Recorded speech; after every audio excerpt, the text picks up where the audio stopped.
Well, from Australia, from Sydney, good evening everybody and welcome to Tango One. We are privileged tonight to chat all tango, no other things, tango only.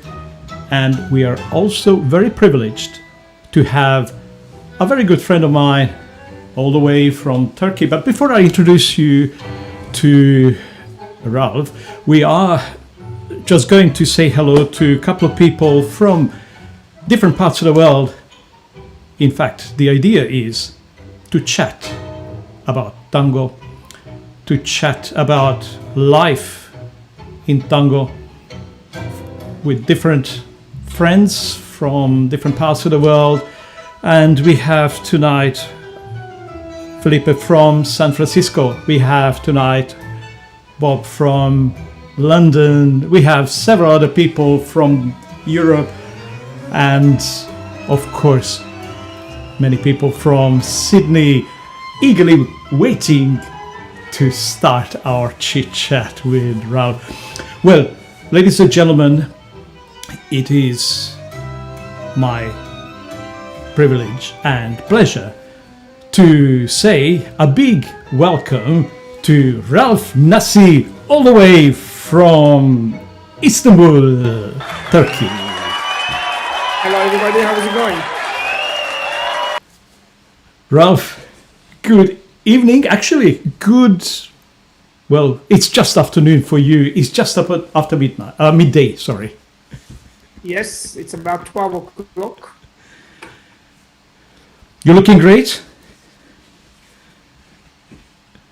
Thank you. I Great. have a bit of internet connection problem, so if my voice comes late, that's because of the internet connection. Okay, well, we did test it before, but something happened probably in between. Well, look, we got used to that in tango, that whenever there is a live presentation, there is always something happening. It's live after all, so things may happen this way or the other way. Let's keep our fingers crossed. Well, Ralph, how is everything with you these days? All is good. I mean, obviously we have the situation in the world that's kind of affecting some places more than others. Turkey is kind of doing well. We kind of passed the peak. People are back to normal life as much as they can. Obviously, tango and other close contact events and activities are not happening as yet. But people are going out. They are having a once they start going back to work, schools have reopened, at least some of them, so on and so forth. So life is good. We had a good summer. I was at the beach for 2 months, so I cannot complain. And now back to winter, I guess, or soon, I should say. Yeah. And hopefully back to tango shortly as well. Well, things are happening in Europe already. I mean, despite the fact that it's kind of a bit confusing, actually. I'm confused. About 2-3 weeks ago, actually, we had Sergey and Anna from Moscow, and they were organizing a festival. At the same time, there was a festival in Shanghai as well. So that looks to me very promising. Yet, on the other end, we have all these different news from the western part of Europe that it's a real second wave. What is right now? You see it like it's optimistic right now. Sorry, what was the question? The last part?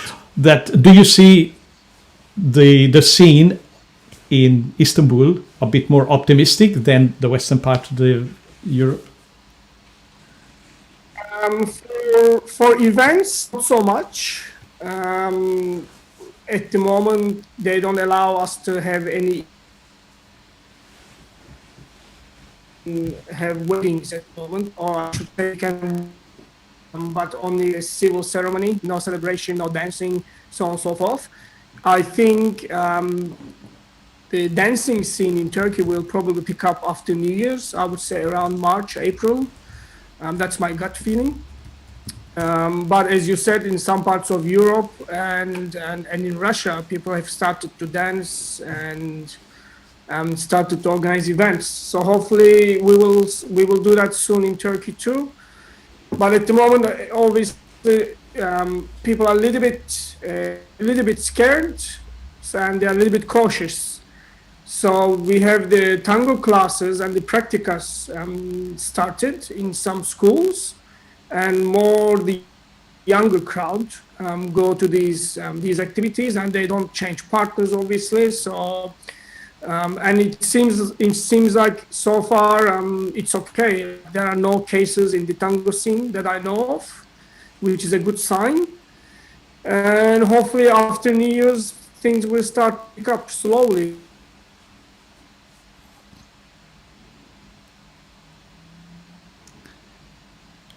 Maybe the internet will come to Istanbul or to your house much better as well, you know. So Yeah. yeah. Well, you know, Ralph, we known each other for a long time.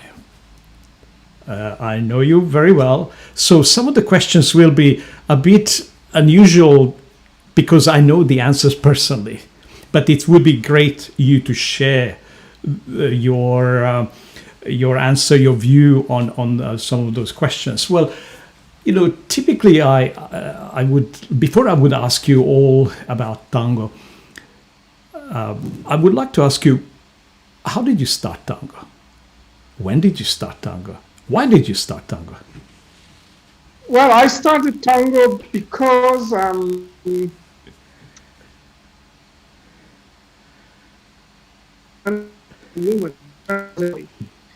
and I like the movie and the tango scene in the movie quite a lot. And Can you I said repeat to it, myself, please? I will try to dance tango one day.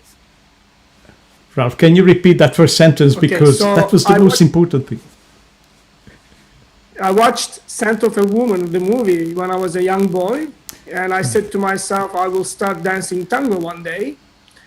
And I didn't know when, or I didn't know where, or I didn't know why, but I had this attraction and to in the movie. And when I was in Sydney, I was working in the industry. I decided that I will give it a try. And the first class I went to was in a church hall, and it was the average age was quite.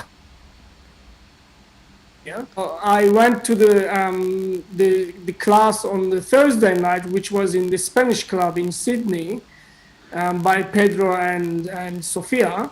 And the crowd was quite different. The scene was quite different. It was more with younger people, with people that actually work in the city, who finished their work, and they went to tango. And it was a big class. There were probably 70, 80 people in the class. And I ended up dancing with a gentleman called Alanka, as people from Sydney may know. So that was my first tango dance with a man. Like the tradition it is, I danced with a man in a class, and he said to me, keep dancing, never stop. And that was the start. We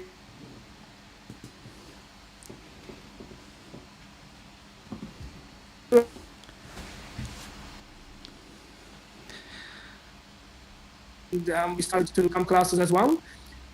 So that was the journey, the start of the journey, which kind of continues till this date. Right.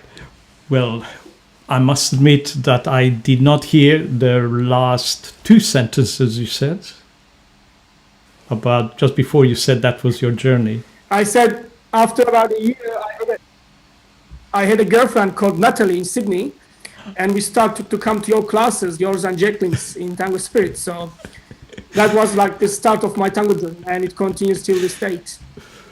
Well, Ralph, I remember very clearly all our discussions after our classes, late night, like we are talking after the classes, we finish, I don't know, 9:30, 10 o'clock, and then we sat down, had some drinks, and in the club we've been just talking tango endlessly, 1 o'clock, 2 o'clock, never mind.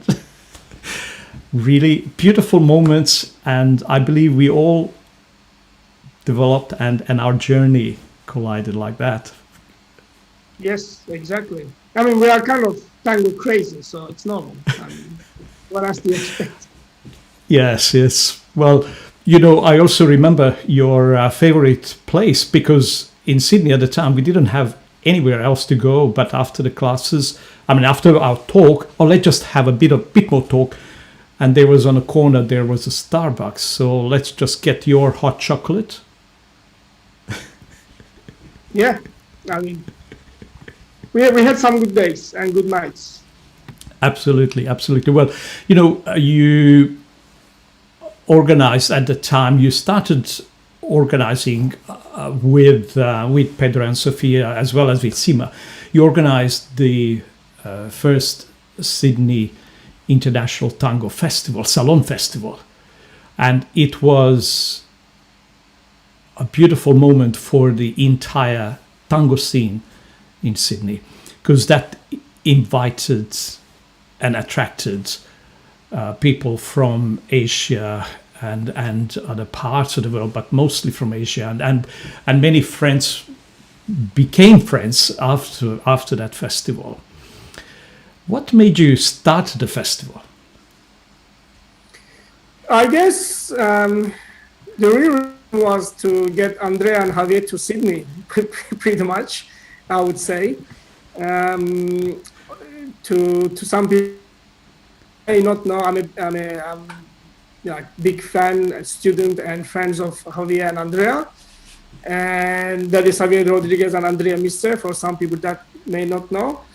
And I had the pleasure of learning with them in 2019, I would say. That was the start. And I started to follow them to different parts of Asia, like namely Korea and Taiwan to start with. And I saw the scene in Korea and in Taiwan, and how people are kind of spending a lot of time, a lot of effort. They invest a lot into tango, and what they do with the scene, what they do with the students, and how they interact with students, and how they get the maestros to come to their country to teach to their students. And at the time, we didn't have a festival in Sydney. There was a festival that had recently finished. So there was an opening to organize a festival, and with Sima, who actually traveled with me to Asia, and also with Pedro and Sofia, who were my teachers at the time, me to Javier and Andrea. We decided to organize a festival. One idea was to get the community together. One idea was to get very respected tango teachers from Argentina to come to Sydney to teach their knowledge to us.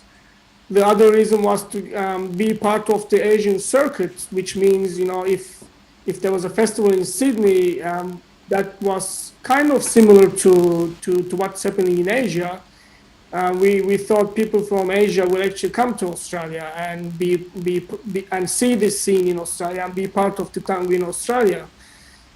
So that was the three main reasons to organize the festival, and we did it for a few years. I think first couple of years were quite successful, and after that in 2013 I had to leave Sydney.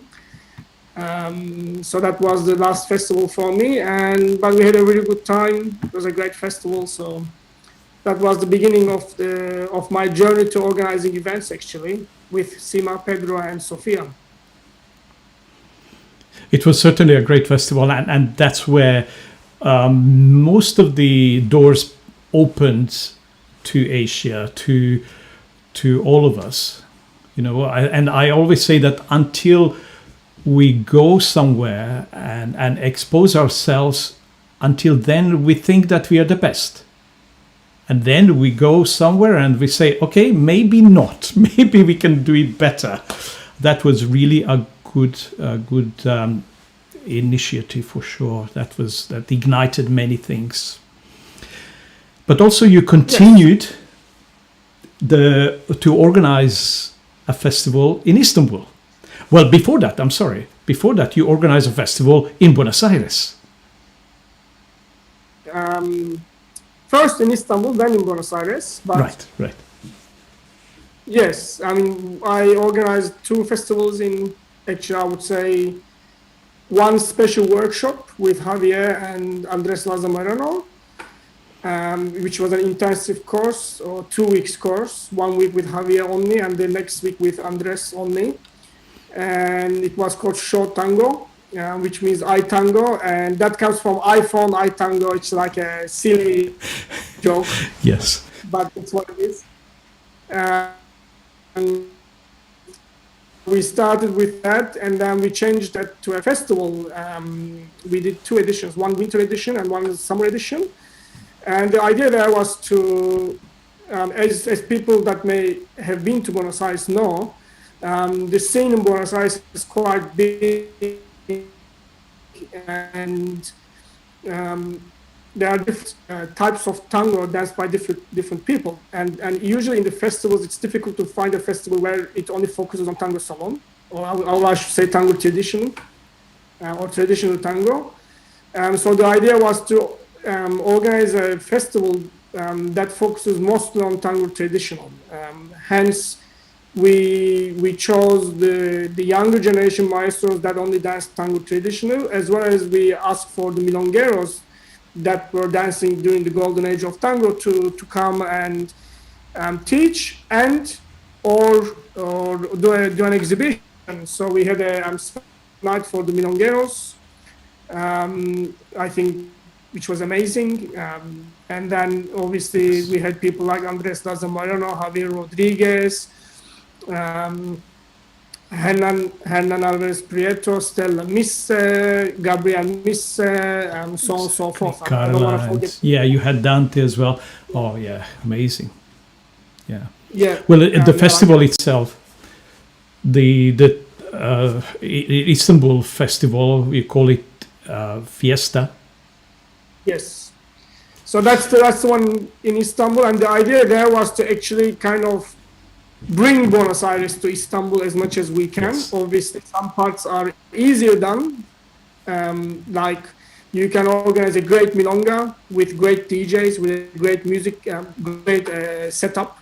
You can have tables in the milongas. You can create that atmosphere of a milonga that's happening in Buenos Aires in every part of the world, including in Istanbul. However, usually festivals in Europe also and in Istanbul, they don't have a table set up. They usually just put chairs around the floor, and kind of you go there early, you find a chair. If not, you kind of stand up all night. Usually the DJs are playing a mixed music of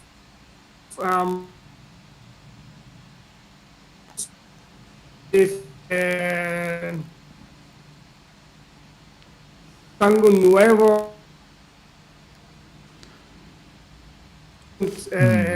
type DJing. Ralph, I need to ask you to repeat that sentence because it was, all your sentences are very important and very interesting, but it was a really bad connection from your side. Okay.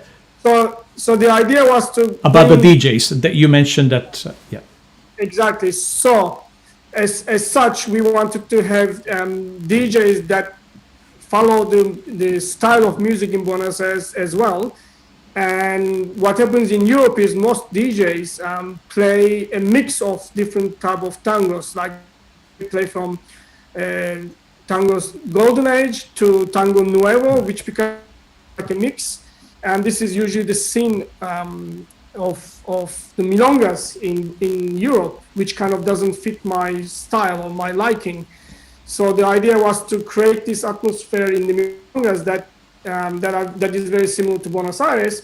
Hence, we asked for DJs like yourself, who are very dedicated to tango traditional, to golden age, and who are actually, in my opinion, are like in top of their game, to come and create this milonga atmosphere, which is quite special, as well as choosing the maestros according to that is important.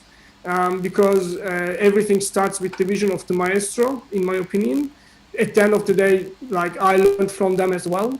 Yeah. So it's important to have dancers and maestros that are in the spirit of the festival, because at the end of the day, they kind of guide you. They guide you into you as well. Ralph, we need to And repeat on that top of that, sentence we have again. the. I'm sorry, Ralph. And sorry, So we everybody, have. but it's important to hear what he's saying about it. So in the festival, because we want to create tango traditional atmosphere, Yes. we choose our maestros according to that as well. I think it's quite important to have maestros that share your vision, because they actually teach you and guide you in that vision. And it's very important to have atmosphere where maestros dancing and teaching tango traditional, because they don't only teach movement, they teach other parts of tango, which is the culture, the music, the codes, so on and so forth, which are very important when you organize a festival. On top of that, we have the privilege of organizing the preliminaries of Tango BA, Munder de Baile, as well, which kind of is a small part of our festival, which usually is finished in one day. But obviously, it's very prestigious and very important us. And the idea of that is, especially for Turkish, to have a motivation to dance, practice, improve themselves, and by that, hopefully, the community will improve quite a bit. And we have seen that it works quite a lot. So it's been an interesting event, interesting exercise, which is obviously continuing, not this year unfortunately, but we will continue next year. But we are very happy about it. And obviously we started in 2015 as a very small festival with 150, 200 people in Emilongas. Now we are up to 450 people. So it's kind of growing slowly but surely. Yes, well, I've been And to practically all your festivals. sorry to interrupt. One said that it cannot be traditional, and I had to fight a lot to tell my friends and my partners that it can be done and it will be successful. And although it took a few years, Oh, it's very bad if connection, other Ralph. organizers are listening. I said, do you hear me? Yes, I can hear you. If you don't mind repeating that last Okay. sentence. So I said, when we started the festival, I told my partners that tango traditional. They all told me that it won't work, and I said it will work because that's what tango is. And it took a few years, but it started working. Now people are quite enjoying the festival, and I'm getting a lot of feedback. It may not work. I think it will work.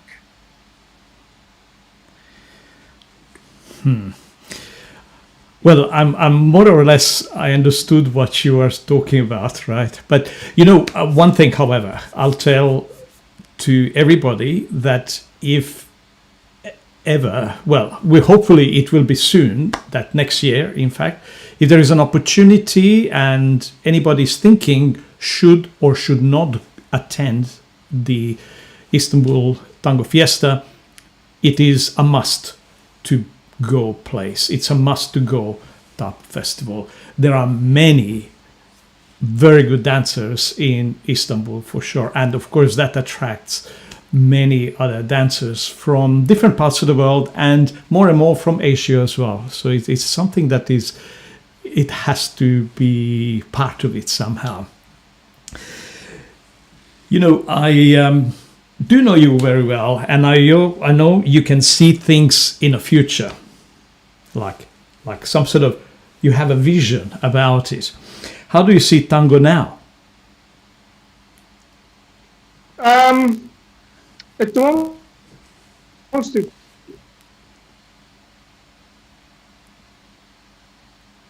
unfortunately, I think many people are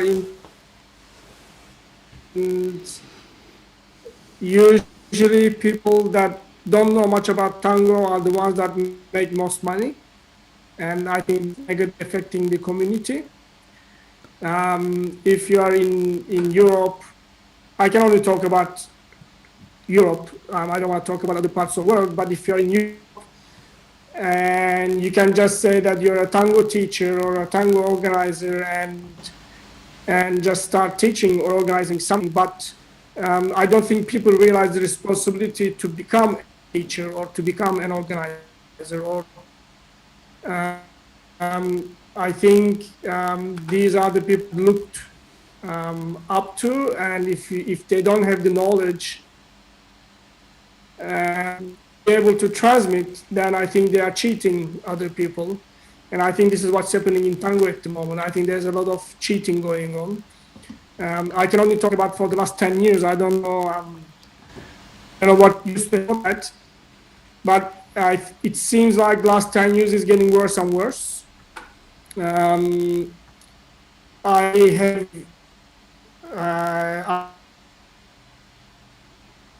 or DJs that have never been to Buenos Aires even once.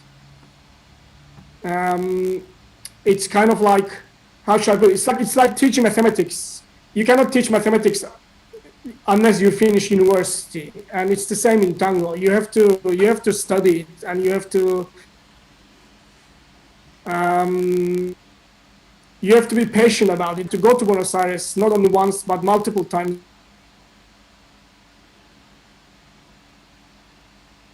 You can go. Ralph, you must repeat that sentence.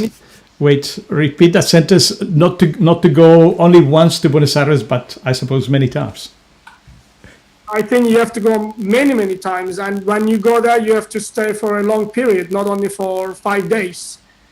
And I think for milongas, you can go from the most traditional milonga to something like sin rumbo from Greece.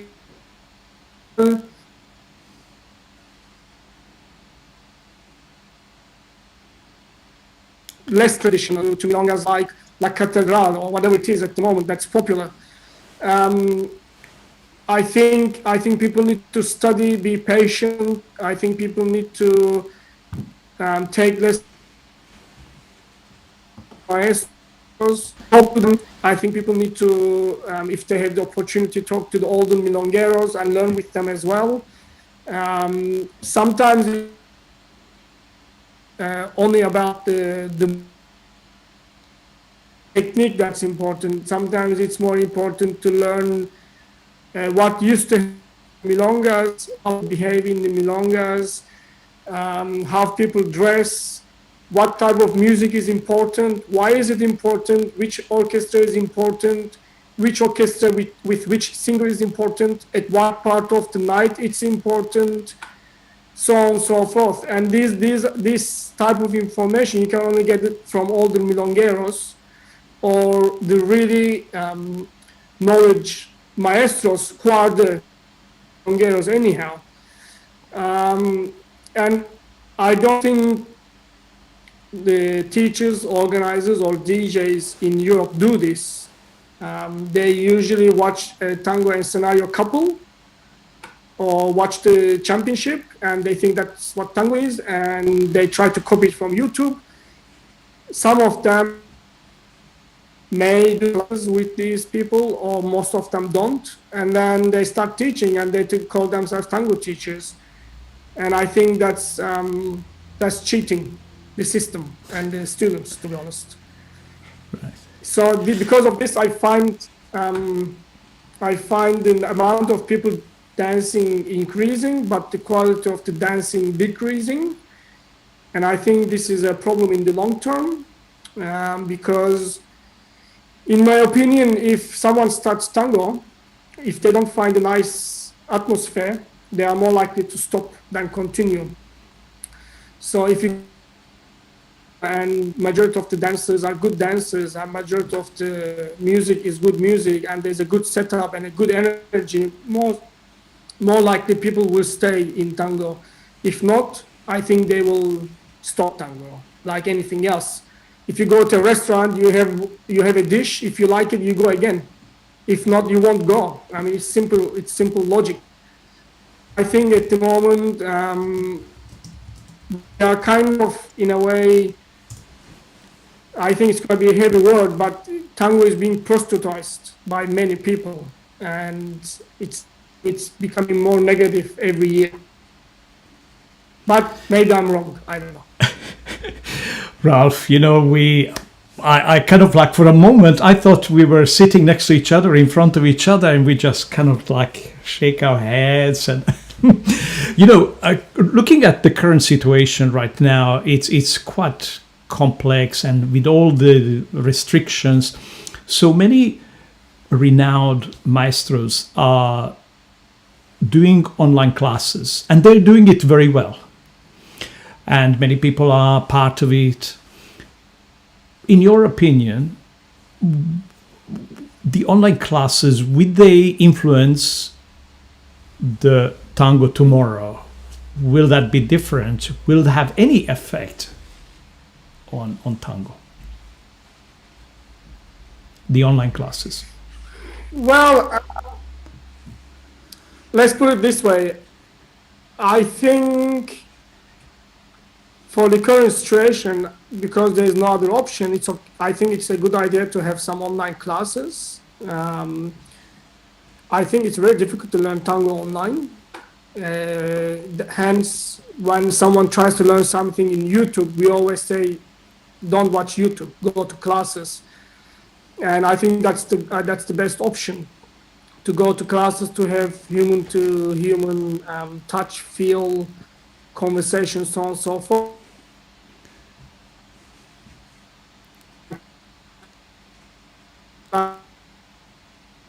And learning is more effective, and people would go back to that. Ralph, I'm sorry. I think one Please of the reasons people repeat actually like the tango last is, sentence. Please repeat the last sentence. I think human to human conversation, touch, feel is very important, and people will go back to human learning sooner or later. The How should I put it? We always tell people not to learn from YouTube because we think it's wrong. But now that's the only option we have. So my advice to people that want to learn tango would be, if you're doing online classes, don't ask the maestro to show you technique or movement, but to actually talk to you about other parts of tango, which are, in my opinion, more important. I think that would be more interesting and more useful, because you can always go to a group class or do a private class and learn some movement or learn the technique, but to learn the culture, to learn the essence, the depth of tango, you have to spend a lot of time with these maestros and hear what they say. So if you have the opportunity to do this online, at least do it online. I think it's it will be more useful in the long term. That's my opinion. Yeah. Well, I do believe, and I know that you have a lot of knowledge, and you've been running classes, and you do run classes, maybe privates now in Istanbul, but also whenever you go to Buenos Aires, you do run classes, which is certainly impressive. What do you find in people when they want to learn tango? What do you find what they want to learn? What do they want to learn? I think everybody wants to learn connection. I think they want to learn how to feel good and how to make their partner feel good, which basically is connection. And I think that's what attracts people to tango anyhow. Um, Yeah. you can go and dance many different things, but oh, sorry, you can go and dance many different things, but you don't have connection that you have in tango in other dances. So I think many people actually dance tango because of this essence of tango, which is which feel the connection, the sensations, so forth. So what I find is when people ask for a class, they want to learn how to dance better, but not in the sense that how they can do a movement better, but how they can feel better and how they can make their partners feel better. You know, especially the ladies don't want to be heavy, don't want to lose their balance, and the guys want to make the woman feel well when they dance. I think, I think um, is kind of a little bit different than what's Please, Ralph, repeat in the that popular sentence market at when the you moment. say, I think. I think the tango we like and we dance is a Yeah. little bit different than the popular market at the moment. Right. So when people dance with us or talk to us or they see us dancing, I think they can see this, and that's what they come to us and they want to learn with us. I said with because we still learn as well. I mean, not like something amazing special.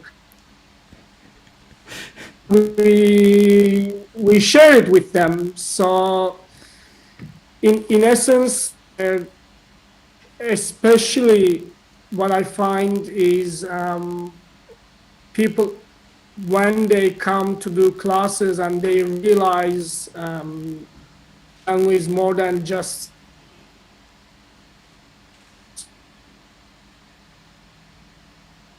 interested, and they become more passionate about tango. Right. You know, just to interrupt you for a moment, Ralph, to interrupt you for a moment, sure. there are several people that on the chat, they absolutely love our conversation. And there is Sasha. You know Sasha very well. She said hello. There is Jacqueline. Hey, Sasha. She said Hey, hello. Jacqueline. And actually, which brings me to a question. When are you going to come to Sydney?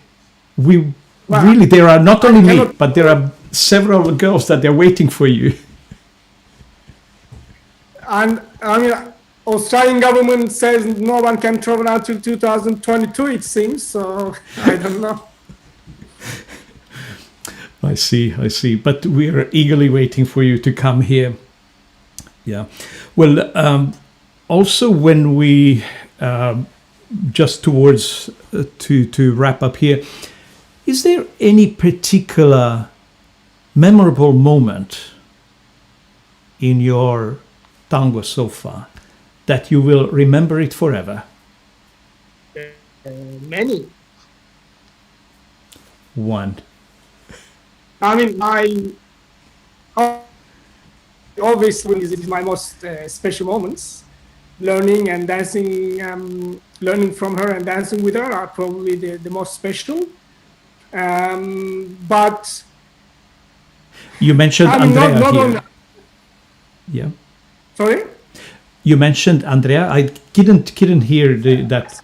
Obviously, a lot of the moments I shared with Andrea, dancing or learning from her, are the most special.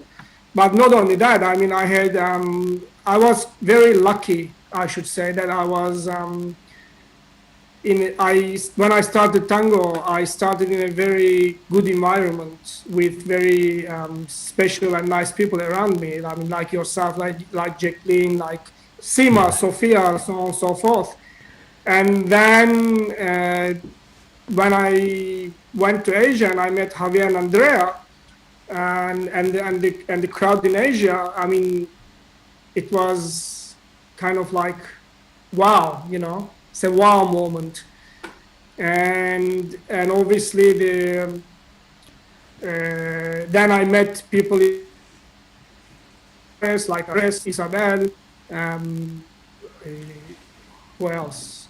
I don't know, Gabrielle and Sabah. Yeah. Um, it's I don't know. I think some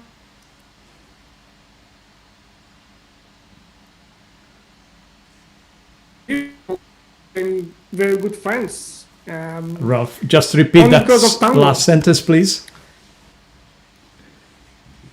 I said I met very special people who became very good friends just because of tango. So sometimes you need luck in life. Yeah. Um, but the most special moments with Andrea. So Of course. Of course. We all remember those moments.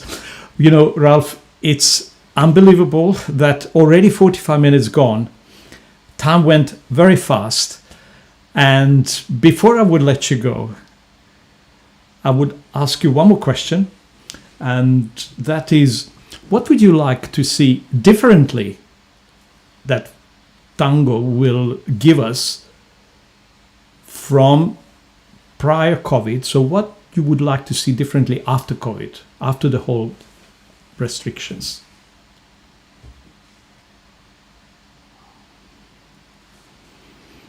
um,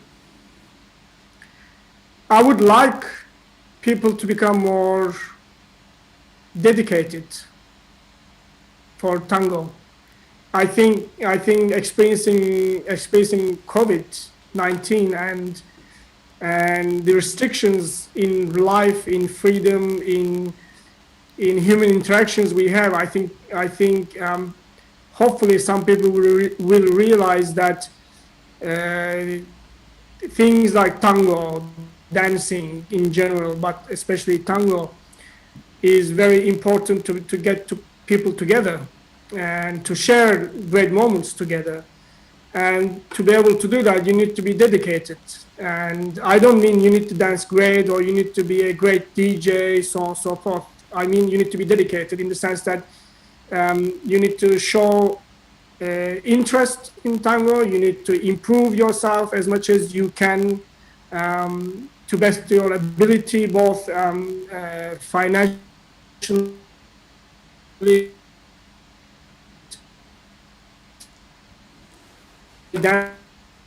but you may DJ better. It doesn't matter. What matters is and that dedication into yourself and into tango and Ralph, just repeat that work last sentence, please. to create I'm a better sorry. environment. I'm I sorry. think The what last. matters is to have that dedication and put that effort into yourself and also to the tango community, so it improves, it gets into a better environment. And only by doing that we will have a better feeling of dancing tango. What I mean is, if you go to a milonga and you think the music isn't good and you think there is only two people to dance to, why would you go to a milonga? Why would you dance tango? You wouldn't. The only reason you would go to a milonga is because the music is good and there are nice people to dance with and there are nice people to chat with. And to be able to do that, you need to look inside you and you need to dedicate yourself. You need to learn and improve yourself as much as you can, so you give back to the community. And I hope this will happen after the pandemic ends. And I think to a certain extent it will, because many fake teachers and dancers and DJs and organizers won't be able to survive in the environment, because there's going to be less events happening and less people dancing and less people learning. So the best of the best will be more successful, which I think will improve the community in the short term. Well, Ralph, do you recognize this? Yep. I forgot to drink anything really. It's a beautiful Turkish coffee, right?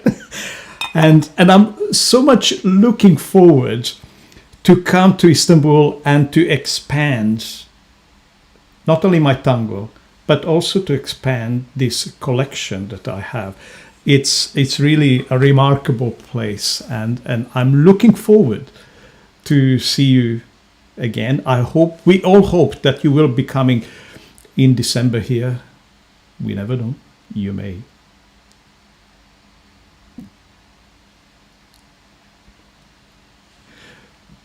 Hello. Well, yes. You cut. Okay. Well, we will stop here with a couple of technical challenges with the audio, but we believe that Ralph was kind enough to recite or repeat the sentences what we missed out on. Very well. Thank you very much, Ralph, for this amazing time, and it was just way too short to talk much more. We'll do it again soon. Absolutely. Yeah. Well, with this, we are going to thank you for everyone to joining in and asking some of the questions and some of the very nice, cheerful comments that I did not read all of them because they were way too interesting, put it that way. And we will say goodnight to Sydney and have a good afternoon, Ralph. We wish you well, and we hope to see you again soon. Thank you. Thank you.